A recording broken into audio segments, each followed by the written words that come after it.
विद्यार्थी मित्रों धोरण 12 गणित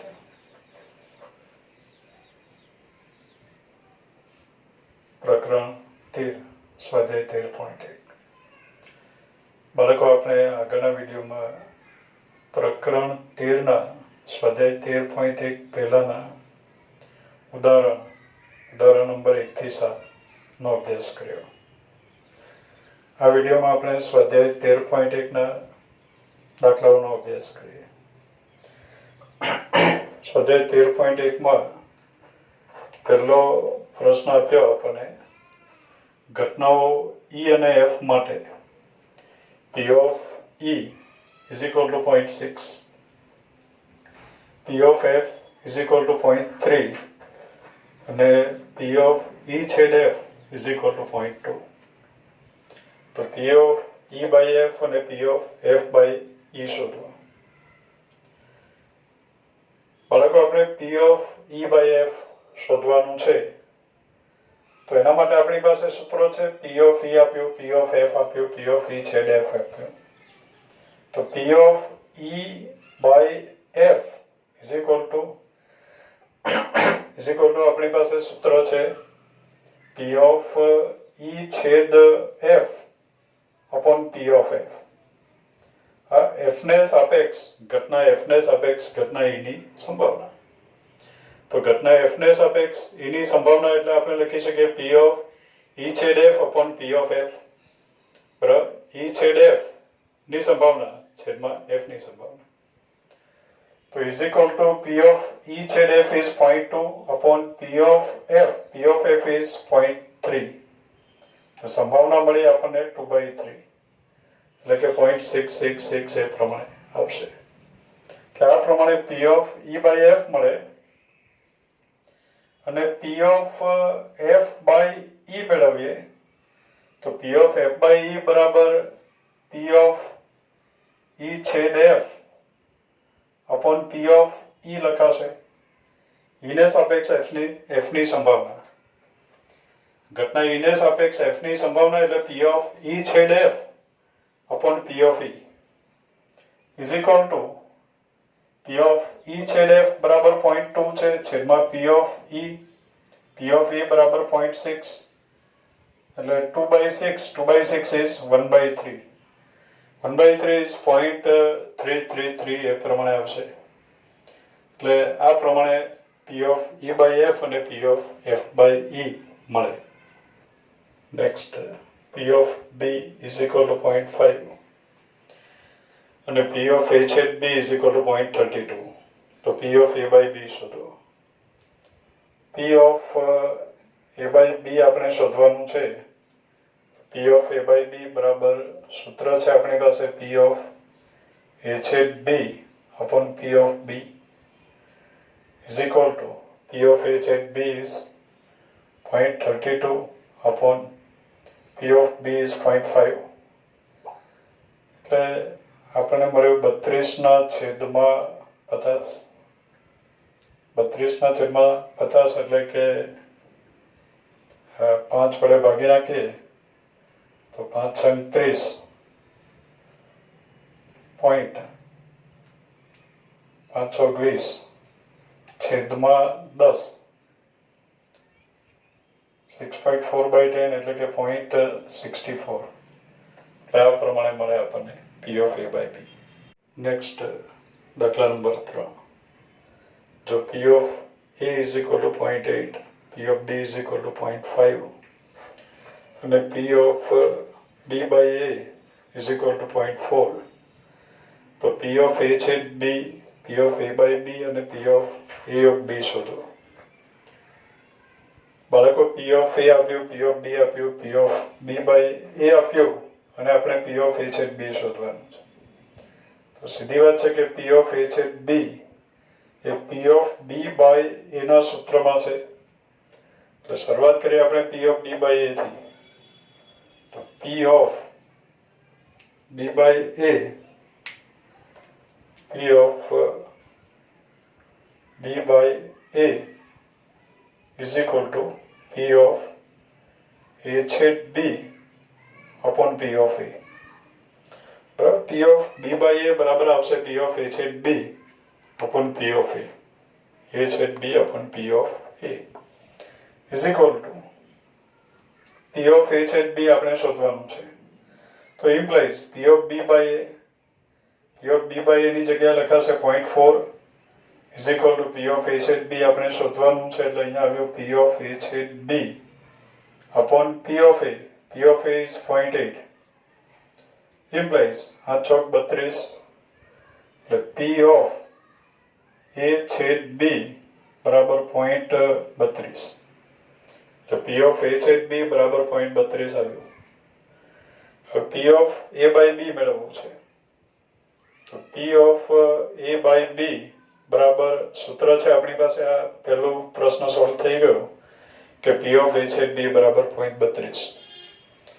બીજું આપણે મેળવવાનું છે પી ઓફ એ બાય બી. તો પી ઓફ એ બાય બી નું સૂત્ર છે પી ઓફ એ છેદ B upon P of B is equal to P of A છેદ બી. પી ઓફ એ છેદ બી બરાબર 0.32 છે છેદમાં પી ઓફ બી એટલે કે 0.50.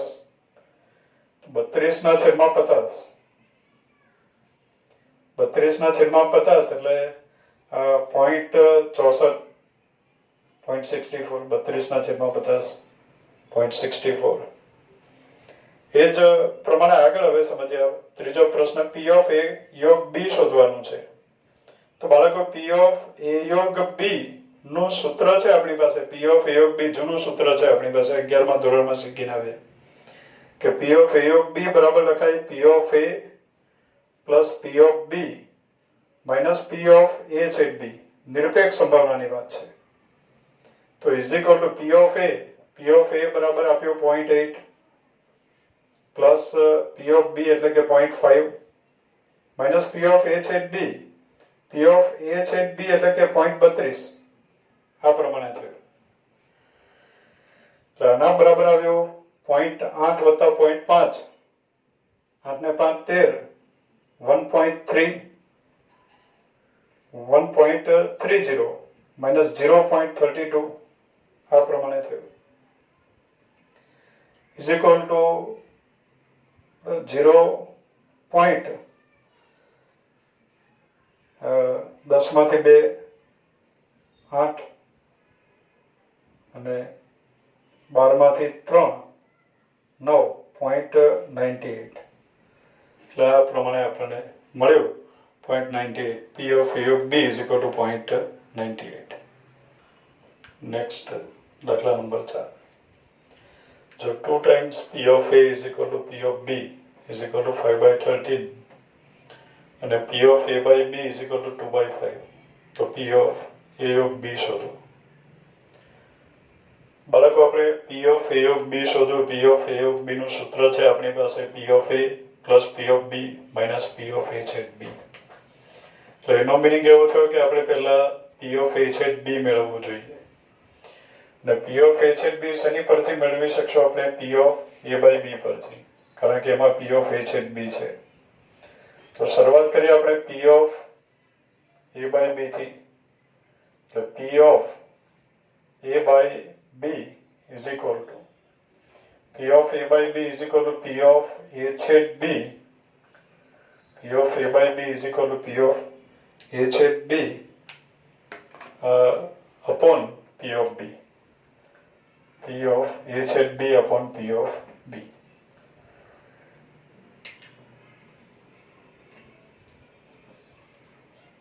Is equal to implies P of A by B is 2/5 is equal to P of A छेद B આપણે શોધવાનું છે.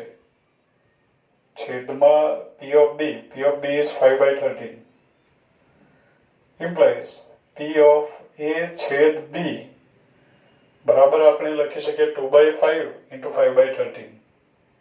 2/5 into 5/13. 5 is cancel. એટલે આપણને મળ્યો 2/13. આ થયું P of A છેદ B. હવે બાળકો આપણે P of A of B મેળવવું છે. તો શરૂઆત કરીએ P of A of B થી. P of A of B બરાબર P of A plus P of B minus P of A छेद B is equal to P of A. P of A 2 P of A बराबर 5/13 છે તો P of A બરાબર 5/26 એવું આવશે એટલે અહીંયા આવ્યો 5/26 plus P of B. P of B is 5/13 minus P of A छेद B. तो P of A छेद B बराबर 2/13 એટલે એના બરાબર આપણને મળ્યું 26 લસા 5 પ્લસ 2 વડે ગુણવું પડે 5 દુ 10 માઇનસ અહીંયા પણ 2 વડે ગુણવું પડે -4 10 ને 5 15 ઓછા 4 એટલે કે 11/26 આ થયું P of A યોગ B નું મૂલ્ય.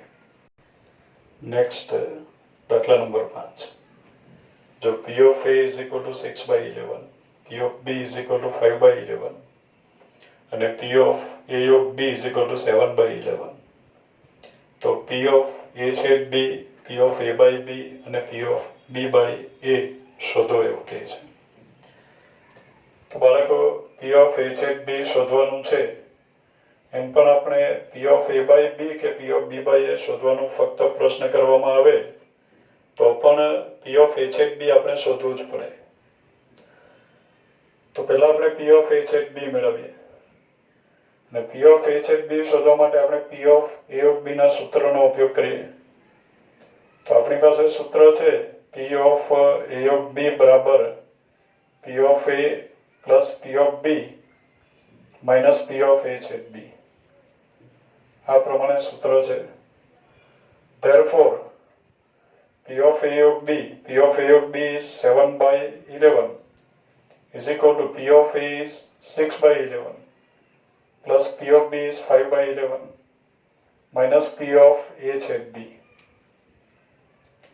Therefore P of A छेद B is equal to P of A छेद B बराबर 6/11 plus 5/11 is 11/11 minus 7/11 6 ને 5 11 ઓછા 7 એટલે આપણને મળ્યો 4/11 એટલે P of A છેદ B is equal to 4/11 આપણને મળ્યો.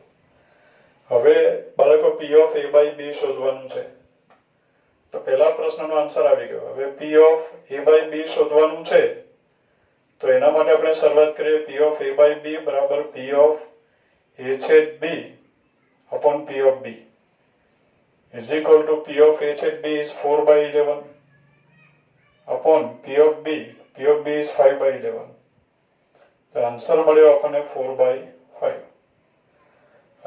એ જ પ્રમાણે P of B by A આપણે શોધવાનું છે.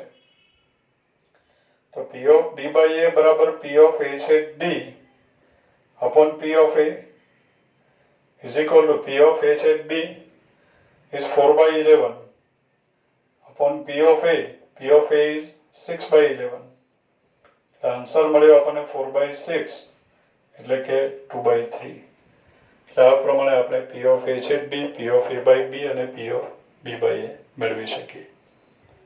નેક્સ્ટ પ્રશ્ન નંબર 6 બાળકો આપણને સૂચન આપ્યું છે કે પ્રશ્ન નંબર 6 થી 9 માં આપણે P of E by F મેળવવાનું છે. P of E by F શોધવાનું છે એટલે કે F ને સાપેક્ષ એની સંભાવના શોધવાની છે. F ને સાપેક્ષ એની સંભાવના શોધવાની છે. અત્યારે પ્રશ્ન નંબર 6 માં આપણે આપ્યું એક સિક્કાને 3 વખત ઉછાળવામાં આવે છે. સિક્કાને 3 વખત ઉછાળવાનો જે નિદર્શ અવકાશ છે U બરાબર set of HT cross set of HT cross set of HT આ પ્રમાણે થશે. પહેલા સિક્કાને ઉછાળીએ HT, બીજા સિક્કાના પરિણામ, ત્રીજા સિક્કાના પરિણામ. એટલે બાળકો આપણને એમાં 8 સભ્યો મળે નિદર્શ અવકાશમાં. 8 શક્ય પરિણામો હોય. HHH, HHT, HTH, HTT, THH, THT, TTH અને TTT. એટલે આ પ્રમાણે 8 પરિણામો શક્ય છે. 1 2 3 4 5 6 7 અને 8 પરિણામો શક્ય છે. એટલે આમાંથી કોઈ પણ પરિણામ આવી શકે. તમામ શક્ય પરિણામોનો ગણ એટલે નિદર્શ અવકાશ. એટલે નિદર્શ અવકાશ આ પ્રમાણે થયો. હવે બાળકો આપણે f ને સાપેક્ષ e ની સંભાવના શોધવાની છે, તો આપણે ઘટના f ના સભ્યો લખશું. તો અત્યારે ઘટના f બરાબર પ્રથમ 2 વખત ઉછાળતા છાપ મળે તે ઘટના. પ્રથમ બે વખત ઉછાળતા છાપ મળે તે ઘટના. તો પ્રથમ 2 વખત ઉછાળતા છાપ મળે તે ઘટનાના સભ્યો. એટલે ઘટના f આપણે આ રીતે લખી શકીએ, પહેલા 2 વખત છાપ આવવા જોઈએ. તો HHH, HHT, બરાબર, પ્રથમ 2 વખત ઉછાળતા છાપ મળે એટલે આ પ્રમાણે પરિણામ આવે. HHH આવે તો પણ ઘટના f ઉદ્ભવે, અને HHT આવે તો પણ ઘટના f ઉદ્ભવી એમ કહેવાય. હવે બાળકો આપણે P of E by F શોધવાનું છે, અને ઘટના E બરાબર આપ્યું ત્રીજી વખત ઉછાળતા છાપ મળે તે ઘટના. તો ત્રીજી વખત ઉછાળતા છાપ મળે તે ઘટના. તો બાળકો એ ઘટનાના સભ્યો લખવાની જરૂર નથી.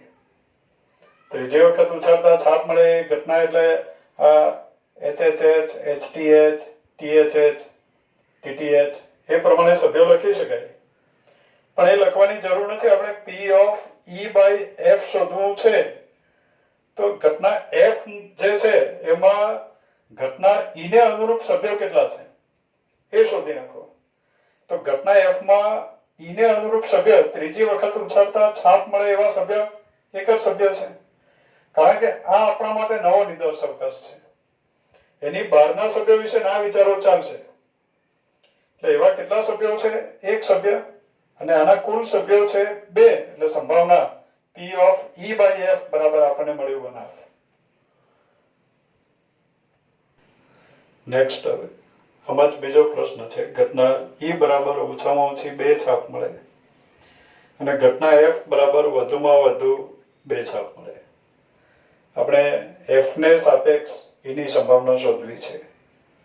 હવે F ને સાપેક્ષ E ની સંભાવના શોધવી છે, તો ઘટના F આપણે લખશું અહીંયા. તો ઘટના F બરાબર વધુમાં વધુ 2 વખત છાપ મળે તે ઘટના. હવે બાળકો વધુમાં વધુ 2 વખત છાપ મળે તે ઘટના મીન્સ કે 2 કે 2 થી ઓછી વખત છાપ મળે. એટલે કે 0 વખત છાપ મળે, 1 વખત છાપ મળે, અથવા 2 વખત છાપ મળે. 3 વખત છાપ નહીં મળવી જોઈએ. વધારેમાં વધારે 2 વખત છાપ મળે. એટલે આ 7 સભ્યો HHH સિવાયના 7 સભ્યોનો સમાવેશ થશે, કારણ કે એમાં વધારેમાં વધારે 2 વખત H આવે છે. 2 થી વધારે વખત H આવવા જોઈએ નહીં. એટલે અત્યારે ઘટના F ના સભ્યો આવશે HHT, HTH, THH, THT, TTH અને TTT. આ પ્રમાણે ઘટના F ના સભ્યો છે. હવે ઘટના E બરાબર ઓછામાં ઓછી 2 છાપ મળે. ઘટના E બરાબર ઓછામાં ઓછી 2 છાપ મળે તે ઘટના, અને E ની સંભાવના શોધવાની છે F ને સાપેક્ષ. તો આપણે સીધું લખી દઈએ P of E by F બરાબર F ને સાપેક્ષ E ની સંભાવના ઓછામાં ઓછી 2 છાપ મળે એની સંભાવના. તો ઓછામાં ઓછી 2 છાપ મળે મીન્સ કે 2 કે તેથી વધારે છાપ મળવી જોઈએ. ઓછામાં ઓછી 2 છાપ મળવી જોઈએ મીન્સ કે 2 કે તેથી વધારે. પણ એ ઘટના E ને અનુરૂપ સભ્ય આપણે F માંથી શોધી નાખવા, U માંથી નથી લઈ આવવું, કારણ કે ઘટના F ઉદ્ભવે પછી E ની સંભાવના શોધવી છે. એટલે આ ઘટના F આપણા માટે નવો નિદર્શ અવકાશ છે. એમાં ઘટના E ને અનુરૂપ સભ્યો કેટલા છે? ઓછામાં ઓછી 2 છાપ આવે એવા સભ્યો કેટલા છે? ઓછામાં ઓછી 2 છાપ મીન્સ કે 2 કે તેથી વધારે છાપ આવવી જોઈએ. તો આમાં 2 છાપ છે, આમાં પણ 2 છાપ છે, આમાં પણ 2. હવે આ બધામાં એક જ છાપ છે. ઓછામાં ઓછી 2 છાપ હોય એવા આ 3 સભ્યો છે. મીન્સ કે 2 છાપ હોય એવા 2 થી વધારે છાપ હોય એવા સભ્યો તો આ નવા નિદર્શ અવકાશમાં જ નથી, F માં જ નથી. તો બાળકો P of E by F બરાબર આવશે આ 3 સભ્યો અને છેદમાં કુલ 6 સભ્યો એટલે 3 by 6 is equal to 1/2. એટલે આ થયું P of E by F. Next આગળ પ્રશ્ન નંબર 6 માં જ ત્રીજો પ્રશ્ન એવો કર્યો કે E બરાબર વધુમાં વધુ 2 કાટ મળે તે ઘટના અને F બરાબર ઓછામાં ઓછો 1 કાટ મળે તે ઘટના. તો બાળકો અહીંયા F ને સાપેક્ષ E ની સંભાવના શોધવાની છે. તો પહેલા આપણે ઘટના F લખી દઈએ. ઘટના F નું વર્ણન અહીંયા કર્યું છે એટલે હું સીધા ઘટના F ના જે સભ્યો છે એ લખું. તો ઓછામાં ઓછો 1 કાટ મળે તે ઘટના, ઓછામાં ઓછો 1 કાટ મળે એ ઘટનાના સભ્યો. તો બાળકો HH સિવાયના બધા સભ્યો આવશે, કારણ કે બાકીના બધા સભ્યોમાં ઓછામાં ઓછી 1 વખત તો કાટ આવશે જ. 3 છાપ આવશે ત્યારે જ 1 પણ કાટ નહીં આવે. ઓછામાં ઓછો 1 કાટ મળે મીન્સ કે HH સિવાયના બધા સભ્યો. એટલે આગળ જે ઘટના F લખી હતી એ જ ઘટના છે. તો આગળ જે ઘટના F લખી હતી એમાં સભ્યો હતા HH સિવાયના બધા સભ્યો. HHT, HTH, HTT, THH, THT, THT, TTH અને TTT. આ પ્રમાણેના સભ્યો છે ઘટના F ના સભ્યો. ઘટના E ની સંભાવના શોધવાની છે આપણે. હવે E ની સંભાવના F ને સાપેક્ષ શોધવી છે એટલે therefore P of E by F. E ની સંભાવના F ને સાપેક્ષ એટલે P of E by F. ઘટના E કઈ છે? તો વધુમાં વધુ 2 કાટ મળે. વધુમાં વધુ 2 કાટ મળે મીન્સ કે 2 કે તેથી ઓછા કાટ મળે. તો અહીંયા બાળકો 2 કે તેથી ઓછા કાટ મળે, વધારેમાં વધારે 2 કાટ મળે મીન્સ કે 2 થી વધારે કાટ મળવા જોઈએ નહીં. તો અહીંયા 2 થી વધારે કાટ મળે મીન્સ કે 3 કાટ મળે એવા એક જ સભ્યો છે. બાકીના જે સભ્યો છે એમાં વધારેમાં વધારે 2 જ કાટ છે. F ને સાપેક્ષ ની સંભાવના શોધવી છે એટલે ઘટના E ને અનુરૂપ સભ્યો F માંથી જ શોધવાના છે, U માંથી લાવવાના નથી. તો અહીંયા વધુમાં વધુ 2 કાટ આવે એવા સભ્યો કેટલા છે? તો કે આમાં આપણે 7 સભ્યો લખ્યા છે, એમાંથી એક સભ્ય નીકળી ગયો, TTT નીકળી ગયો. એટલે બાકી રહ્યા 6 સભ્યો અને કુલ 7 સભ્યો. એટલે સંભાવના મળી P of E by F બરાબર 6/7. એટલે વધુમાં વધુ 2 કાટ મળે અને ઘટના E કહીએ તો F ને સાપેક્ષ E ની સંભાવના આવશે 6/7. બાળકો અહીંયા આપણે જ્યારે બીજો જે પ્રશ્ન છે એમાં ઘટના F વધુમાં વધુ 2 છાપ મળે. વધુમાં વધુ 2 છાપ મળે મીન્સ કે 2 થી વધારે છાપ નહીં મળવા જોઈએ. મીન્સ કે 3 છાપ નહીં ચાલશે. તો અહીંયા આપણે એવું બોલ્યા કે HH સિવાયના બધા જ સભ્યો એટલે HH સિવાયના બધા જ સભ્યો લખીએ. HH એક સભ્ય કાઢી નાખીએ તો બાકીના 7 સભ્યો છે. તો એમાંથી આપણે એક સભ્ય લખવાનો રહી ગયો છે HHT, HTH, THH. એક HTT સભ્ય લખવાનો રહી ગયો છે બાળકો. અહીંયા 7 સભ્યો છે. હવે એમાં ઓછામાં ઓછી 2 છાપ મળે એવા તો 3 સભ્ય છે. તો ઓછામાં ઓછી 2 છાપ આવે એવા ઘટના E ને અનુરૂપ સભ્ય F માં કેટલા છે? તો એમાં 3 સભ્ય છે પણ કુલ સભ્યોની સંખ્યા 7 છે. એટલે અહીંયા સંભાવના આવશે 3/7. જે આપણે 1/2 લખ્યો હતો એની જગ્યાએ આવશે 3/7. તો સંભાવના આપણને 3/7 મળે.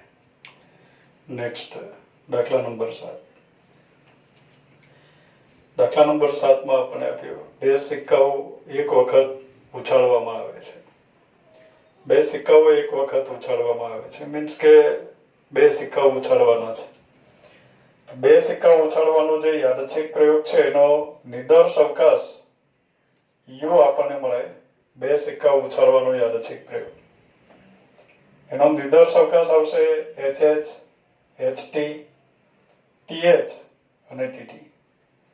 આ થયો બે સિક્કા ઉછાળવાના યાદચ્છિક પ્રયોગનો નિદર્શ અવકાશ. બંને પર છાપ આવે, પહેલા પર છાપ બીજા પર કાટ, પહેલા પર કાટ બીજા પર છાપ, અથવા બંને પર કાટ આવે. આ તમામ શક્ય પરિણામોનો ગણ એટલે નિદર્શ અવકાશ.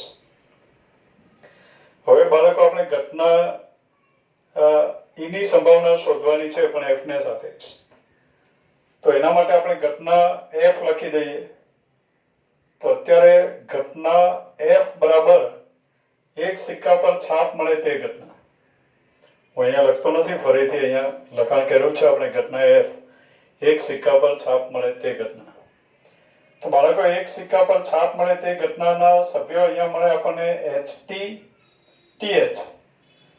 એક સિક્કા પર છાપ મળે તે ઘટનાના સભ્યો. હવે સંભાવના શોધવાની છે આપણે P of E by F.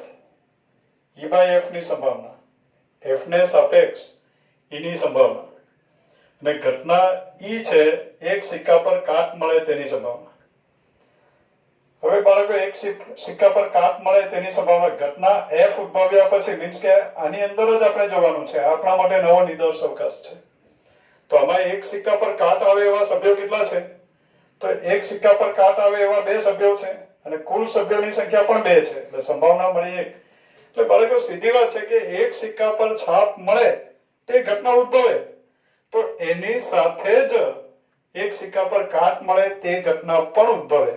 એટલે ઘટના F ઉદ્ભવે એની સાથે એ ઉદ્ભવતાની સાથે જ ઘટના F E પણ ઉદ્ભવે, અને ઘટના F ઉદ્ભવે છે તો ઘટના E પણ ઉદ્ભવે છે, અને ઘટના E ઉદ્ભવે છે તો પછી એની સંભાવના થઈ ગઈ 1.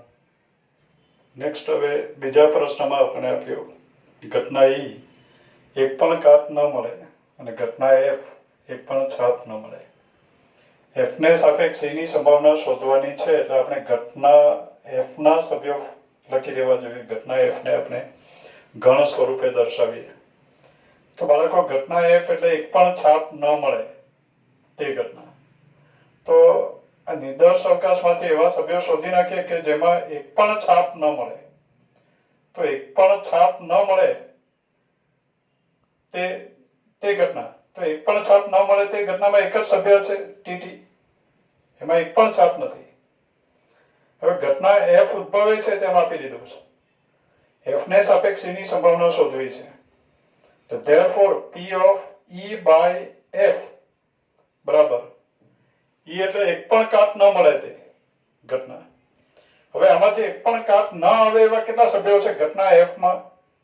તો બંને કાટ છે, એક જ સભ્ય છે અને એમાં બંને કાટ છે. એક પણ કાટ ન મળે એવા એક પણ સભ્ય ઘટના F માં નથી. એટલે ઘટના E ને અનુરૂપ સભ્યો ઘટના F માં દેખાતા નથી. એટલે E ને અનુરૂપ સભ્યોની સંખ્યા લખવાની છે આપણે. E ને અનુરૂપ સભ્યો ક્યાંથી શોધવાના છે? ઘટના F માંથી. તો ઘટના F માં E ને અનુરૂપ એક પણ સભ્ય નથી, એટલે સભ્યોની સંખ્યા આવી 0 અને છેદમાં 1, તો સંભાવના મળી 0. એટલે સીધી વાત છે બાળકો, પ્રેક્ટિકલી બાબત છે કે એક પણ છાપ ન મળે મીન્સ કે બંને કાટ મળે. બંને કાટ મળે તો એક પણ કાટ ન મળે એ ઘટના તો ન જ ઉદ્ભવે. બંને કાટ આવ્યા છે તો એક પણ કાટ ન મળે એવી ઘટના 100% ઉદ્ભવી શકે નહીં. માટે એમ કહેવાશે કે એની સંભાવના 0 છે. કોઈ પણ સંજોગોમાં એ ઘટના ઉદ્ભવશે નહીં. F ઉદ્ભવતાની સાથે જ E ઉદ્ભવવાનો પ્રશ્ન ઉપસ્થિત થતો નથી. એટલે ઘટના E ની સંભાવના F ને સાપેક્ષ આવશે 0. નેક્સ્ટ પ્રશ્ન નંબર 9. કુટુંબના ફોટા માટે માતા, પિતા, પુત્ર યાદચ્છિક રીતે એક સાથે હારમાં ઊભા રહે છે. એટલે એમ સમજો બાળકો 3 વ્યક્તિનું ફેમિલી છે. માતા છે, પિતા છે અને પુત્ર છે. ફાધર, મધર એન્ડ સન એક સાથે હારમાં ઊભા રહે છે. ફોટા પડાવવા માટે સીધી વાત છે કે ઊભા રહેવું પડે હારમાં. ફેમિલી ફોટો ખેંચાવવાનો હોય તો હારમાં ઊભા રહે છે માતા, પિતા અને પુત્ર. તો ઘટના E આપણે આપી પુત્ર એક છેડા પર છે અને ઘટના F પિતા વચમાં છે. તો બાળકો પિતા વચમાં છે તે ઘટના ઉદ્ભવે તો એની સંભાવના શોધવાની. પુત્ર વચ્ચે આવે એની છેડા પર આવે તેની સંભાવના આપણે શોધવાની. ઘટના એફ ને સાપેક્ષ એની સંભાવના શોધવાની. બાળકો પ્રેક્ટિકલી અહીંયા વિચારી લઈએ આપણે લોજિકલી કે સીધી વાત છે કે પિતા વચ્ચે ઉભો રહે તે ઘટના ઉદ્ભવે. એવી ઘટના ઉદ્ભવે છે કે જેમાં પિતા વચ્ચે છે. એમ તો 3 વ્યક્તિ છે, 3 વ્યક્તિને 3 જગ્યામાં લાઈનમાં 3 ફેક્ટોરિયલ પ્રકારે ગોઠવી શકાય. એટલે એ લોકોને આપણે 6 પ્રકારે ગોઠવી શકીએ. ફાધર, મધર, સન. ફાધરને એફ કહીએ, મધરને એમ કહીએ અને સનને એસ કહીએ તો એફએમએસ, એમએફએસ એ પ્રમાણે આપણે 6 પ્રકારે ગોઠવી શકીએ. 3 વસ્તુને 3 સ્થાનમાં ગોઠવવાના પ્રકારોની સંખ્યા 6 છે. 3 ફેક્ટોરિયલ એટલે 6. પણ બાળકો અહીંયા લોજિકલી એવું નક્કી થયું કે પિતા વચમાં છે તે ઘટના ઉદ્ભવી. તો સીધી વાત છે કે પિતા વચ્ચે છે તો છેડા પર માતા અને પુત્ર જ આવે. તો પિતા વચમાં છે તે ઘટના ઉદ્ભવે તો પુત્ર છેડા પર હોય તેની સંભાવના કેટલી? તો પુત્ર છેડા પર જ હોય, 100% છેડા પર હોય. એ ઘટના 100% ઉદ્ભવે. એટલે પિતા વચમાં છે તે ઘટના ઉદ્ભવે તો પુત્ર પણ છેડા પર છે તે ઘટના ઉદ્ભવે જ. એટલે એની સંભાવના આવશે 1. એટલે અહીંયા ડાયરેક્ટ આપણે લખી દઈએ P of E by F. F ને સાપેક્ષ E ની સંભાવના 1. કારણ કે પિતા જ્યારે વચમાં છે ત્યારે પુત્ર છેડા ઉપર છે જ. ગણવું હોય તો પણ ગણી શકાય, પણ હવે લોજિકલી એનો આન્સર આપી શકાય છે. બાકી આપણે નિદર્શ અવકાશના 6 સભ્યો લખીએ, પછી એમાંથી ઘટના F એટલે પિતા વચ્ચે હોય એવા સભ્યો લખો, પછી F ને સાપેક્ષ ની સંભાવના એટલે એમાં પુત્ર છેડા પર હોય એવા સભ્યો ભાગ્યા એવા સભ્યોની સંખ્યા ભાગ્યા પિતા વચમાં છે તેવા સભ્યોની કુલ સંખ્યા. તો ભાગી નાખો તો તમામ સભ્યો પિતા વચમાં છે એવા તમામ સભ્યોમાં પુત્ર પણ છેડા પર છે જ. એટલે સભ્યોની સંખ્યા સરખી દેખાશે, અંશ અને છેદ સમાન છે એટલે સંભાવના આવશે 1. એટલે આપણે ડાયરેક્ટ એની સંભાવના લખી શકીએ 1. તો બાળકો આ પ્રમાણે 9મો દાખલો આપણે ગણી શકીએ. 8મો દાખલો વચ્ચે આપણે નથી ગણ્યો કેમ કે 8મો દાખલો જે છે એ ઉદાહરણ નંબર 5માં આપણે એનો અભ્યાસ કરી ચૂક્યા છે. આ ફરીથી રિપીટ થાય છે એટલે 8મો દાખલો આપણે અહીંયા ફરીથી ગણાવ્યો નથી અને 9મો દાખલો આ પ્રમાણે આપણે સોલ્વ કરી શકીએ. નેક્સ્ટ બીજા જે દાખલા છે એનો અભ્યાસ આપણે આગળના વિડીયોમાં કરશું. Thank you.